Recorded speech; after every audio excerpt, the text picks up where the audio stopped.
Hello and welcome back to another video where today I'm going to show you how to make a really quick and easy fluid simulation using Blender. So let's get started. First thing we're going to do is click on the default cube and we're going to drag it upwards. We can press G then Z to move it up and let go.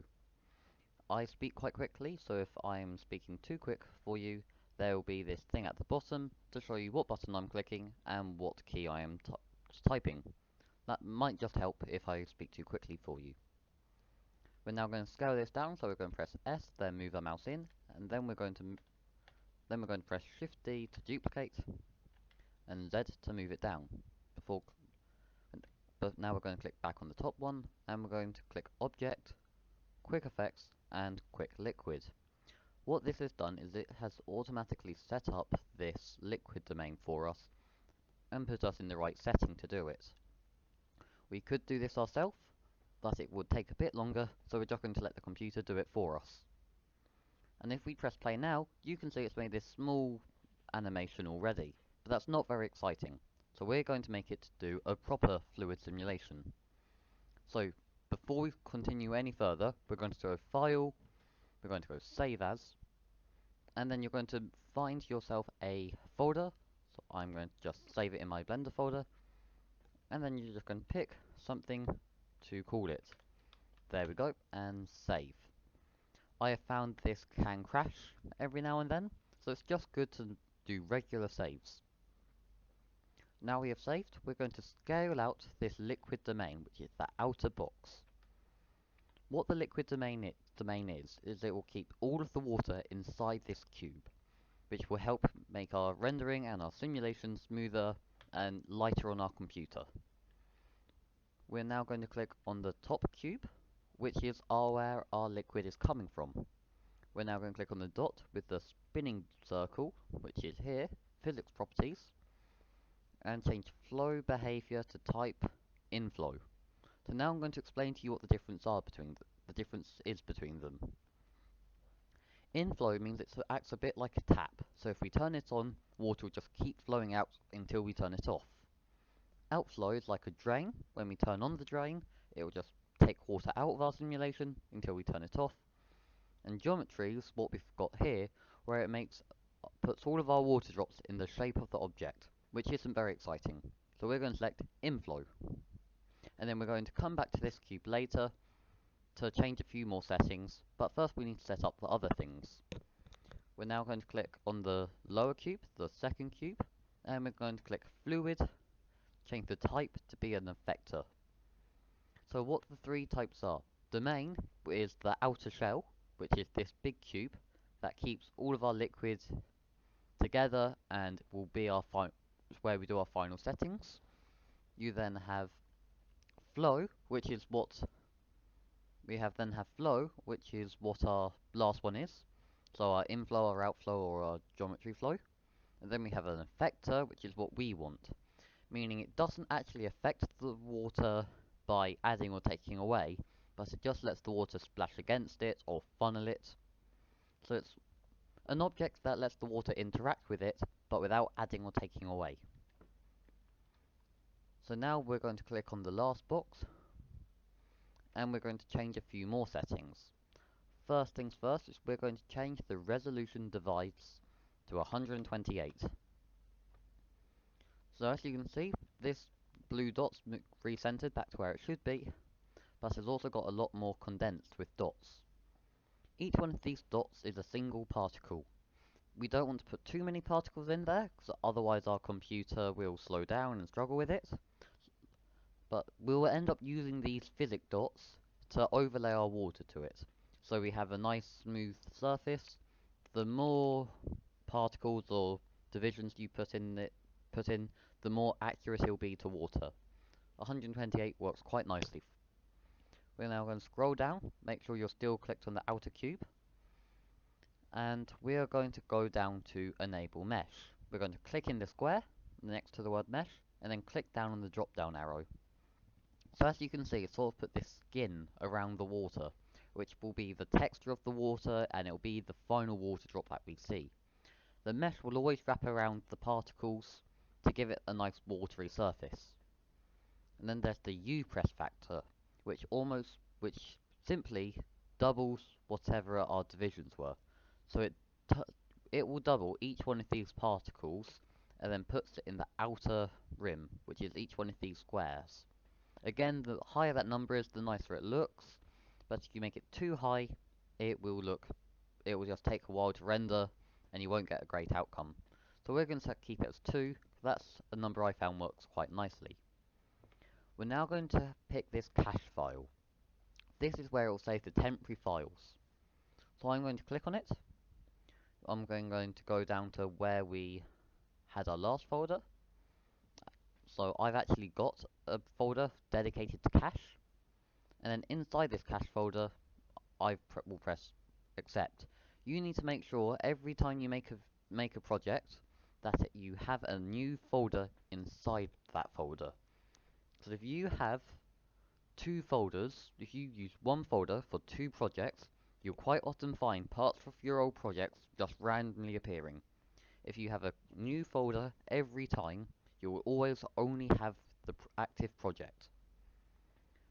That will make sense if you make another simulation in the same folder. You'll end up finding you end up getting duplicates of parts, so make sure you have a clean folder. Now we're going to change the type from replay to modular. The difference is, with replay, it will try and do a live simulation, which is what they use for video games, but when you're trying to do something like we are for cinematic, it will end up not looking quite right, being slightly messy, and end up not having a great outcome. So now we're going to change how long we want our simulation to go on for. At this timeline, we've told the computer says that it's going to animate 250 frames. This part here in cache says it's only going to do the simulation for 50. A nice number when learning and just practicing is 120. So we're going to say we want to have the animation only go on for 120 frames, and we only want it to only to do a simulation for 120 frames.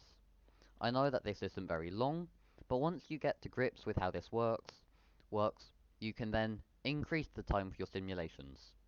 Now we've done that, we're going to press Ctrl S or Command S if you're on Mac, just to make sure we have saved it again. And now, just having 2 boring cubes isn't very exciting. So what we're going to do is let this cube here interact and do something. So we're going to scale it up a bit, we're then going to move the top cube up by a bit, and then click back on the bottom cube. So once we've scaled it up to a size we like, we're going to press Tab, then Ctrl R to do a loop cut. We're going to left click, then right click. We can go down to this drop, put down bar, change the number of cuts to 2. What this has done is it's given us more points to work with to turn into something. And I would like to make a nice slope for our water to go down.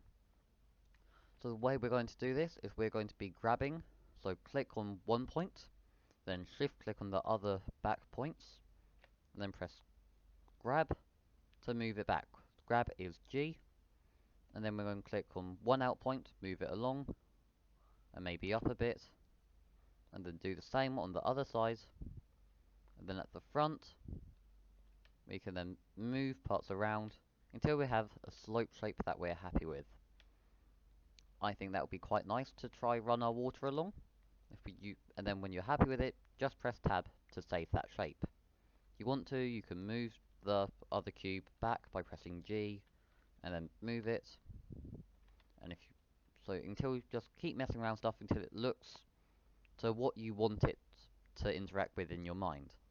So far what it's got is water will come out of this cube, hit this block, and slope down it. So now let's do our actual render, or one of our bakes, to see what it looks like. So we're going to press Ctrl S to save, click on the outer cube, and then in settings we're going to press bake data. So what we're doing with this is we are telling it to take all of the settings that we've set up, the ingredients, and bake it into a set of instructions. So it's almost like we've made one set of dough, and now we're baking it into the bread. Depending on how powerful your computer is, it can take anywhere from 5 minutes up to 10-20 minutes. So you've got plenty of time to go make a cup of tea. It's pointless just standing here. So I will see you in 5 minutes when this should be done. Bye. Bye. Hello and welcome back. So it's done now. My bake has done. So if you press enter, if you press space, you can play this animation. So you can pause it by pressing space. You can use your middle mouse button to take a pan around to just see what it looks like. This is sort of a rough particle system. We're about to smooth it out afterwards. But this is just to see if there's any changes you want to make. So for example, as you can see that this animation is just filling up and it is not turning the water off. So we might suddenly decide actually after frame 20 we want it to turn off water flow. So which is really easy to do. So all we're going to do is click on the cube that the water's coming out of. So just make sure you click on it. Make sure you're on frame 20. Make sure it says it's got use flow tick, and then click on a keyframe animate property, which will be the circle next to it. We're now going to go to frame 21, enter, and now deselect use flow and click next to it. And now it will stop flowing water out after frame 21. So we can see what that looks like, we're going to click on this big outer cube. We're going to click free data. It might take a second. We're now going to press Ctrl S to save it. And just double check that it's been animated. You can see should see two yellow shapes down there. And then you're just going to go back and press bake data. Remember to do a save before pressing bake data. So now we've learned how to do that. I will be back once this has finished the rebake. Bye, see you in a minute. Just something I've remembered when looking back at this. At the bottom here, it should say fluid bake, then there'll be a percent. So if you're wondering roughly how long it's been or how far through it is, you can just take a look at the percentage. So I will now see you when this is finished baking. See you in a minute.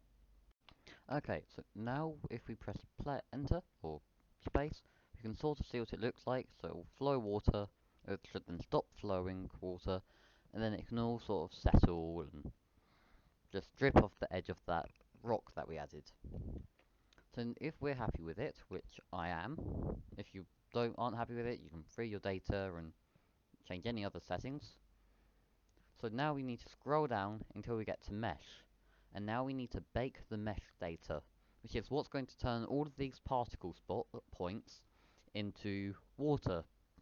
Well, into a water element, which will then apply and then turn it into, give it a nice texture, and then we'll work on lighting, rendering, and the final output video. So now just once this is baked, it should be a bit quicker, but it may still take a while. So I'll see you once this is done. See you in a minute. Okay, so hello, welcome back after that bake. So before we do anything, we should save it. You can use Ctrl S or Command S depending on what device you use. So I'm going to use Ctrl S and we will save that. There we go. So we press our space button again to render. You can see not much has changed and it's still this color pixelated mess. But if we now go on to normal view, so that's the bar along, or even the view along that tries to give it a bit of color, don't worry, this won't be its final look, we will change it a bit more. You can see that it sort of starts to it looks more like water, but it's not perfect yet. So there's a few things we're going to have to do. We're going to change the lighting, and we're going to change the environment. So the first thing we're going to do is I am going to go to the camera properties up here, and change it from Eve to cycles, and then from CPU to GPU complete. So this will just mean it will put more detail into our camera. The next thing we're going to do is press on the camera icon here. We're now going to press N and click on view, so it should be there, and lock camera to view. So now if we move about, so if I shift the middle mouse to move about and use just my normal middle mouse to rotate, we can sort of line it up to the orientation we want. So I'm just going to move out a bit, and now I'm also going to go to our Outputs tab, which is this one, Output Properties, and change it to 1080 by 1080 to make it a nice cube, which is the right template you need for Snapchat or Instagram, I believe, and other social medias can handle cubes. So there that is. And the next thing we're going to do is go Shift A, Mesh, Plane, and we're going to scale that up. And I'm also going to bring that up. So if we now leave our camera view, so pressing the camera again, and now we move to the side, I'm going to drag this plane up. So press G and Z until it's not, so it's just below it. The reason we're doing this is so when the water's flowing out, it looks like it's actually landing on the surface. The next thing we're going to do is we're going to click on this world panel here. This is world properties. It lets you change the background of the cut wallpaper. So if we take a look at what a render would look like, give it a second. Also save it again. Everything is grey. This is what our final outcome would look like, all grey. So if we go back to look at mode, which is the coloured one, I'm changing my modes here at the top, if you see my mouse, and it's not responding, so give me a second to just let this load. This is why we make multiple saves, just in case things crash. I'll be back in a second. So I'm back from that crash. Yeah, so if we, it will all be grey, and we don't want everything to be grey. So the easy solution is to click on the dot next to the colour, and then click on Environment Texture. Now this will make everything look sort of pinkish if we take a look. So to sort this out, we're going to download a thing called a HDR. These are there we go. So as you can see, everything's sort of turned pinkish, and this is not what we want, because this means it's trying to render some lighting stuff. So we're now going to, I've just gone back to look dev mode, the color mode, as you can see by that dot being selected. So I press open, and I'm going to go to a download of this HDR. So I will have a download link in the description to one. I am using the Lost City. And if we give it a second to load, and now we go back into the render mode, again just give it a second, you can already see that it's now sort of given it some colour. It's given it this watery colour, and it's just made it look lovely. So but two other things we're going to want to do before we finish, is one, we won't want this to be a plain white block, because otherwise it'll blend in with our floor, and we don't want to see this block here. So these are two things that we can do, that we can quickly change. First thing we're going to do is we're going to click on this block, the one with the shape to fund the water, and then we're going to go down to the circle, material properties. We're going to add a new material property, and we're just going to change the base color to a red or a blue, whatever you fancy. That color looks quite nice. There we go. So you can change it to material property, or if you have a texture like some bricks or some stone photo that you want to use, you can go to shading, you can go Shift A, search, and then type in image texture, and we're going to link color to base color, and then we can open up in downloads, to wherever you downloaded it, this rock texture. So it'll be rock 37 height, and I am also going to leave a download link to this stone marble texture, so you can use a plain color or the texture depending on what you want to use. So I'm going to save that again, and now I'm going to click on this top block, and I'm going to go up to here to the funnel.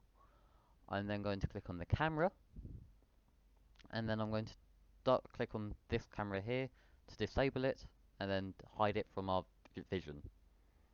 So now we're going to go back to this video camera mode, and we're just going to line it up so where we see the most. So I'm happy with that. So now we're going to get ready to render this, so we turn it into our video format. We're going to go back to the output properties, and we're going to scroll down. Here we select a folder where we want our final video to be saved. So just press on the folder, find where you want it to be, so I'll just save it there, press accept. We'll then change the file format to FFmpeg video. And then we're going to scroll down to encoding and change it from container to MP4.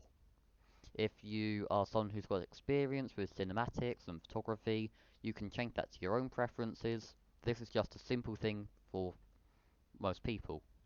So now we're ready to save our video into a final format. So we press Ctrl S to save, we then go to render, and then we press render animation. So this will then work one frame at a time, and that's 120 frames. So this can take a while. For me, it takes about 20 minutes because I've got quite a good computer. I know people who this can take up to 2 hours. So it just depends on how new or how old your computer will be.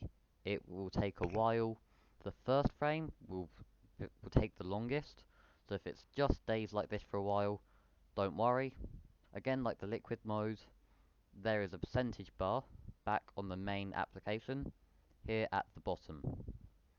So I'm going to be back when this, I'm not going to be back when this is done, but at the end I am going to leave the video to the final render. So if you want to take a look at it, please consider liking and subscribing. I will hopefully see you in the next video, and if there's any suggestions you would like to learn using Blender, leave them in the comments. I will take a read and see what I can do. See you in the next video. Bye.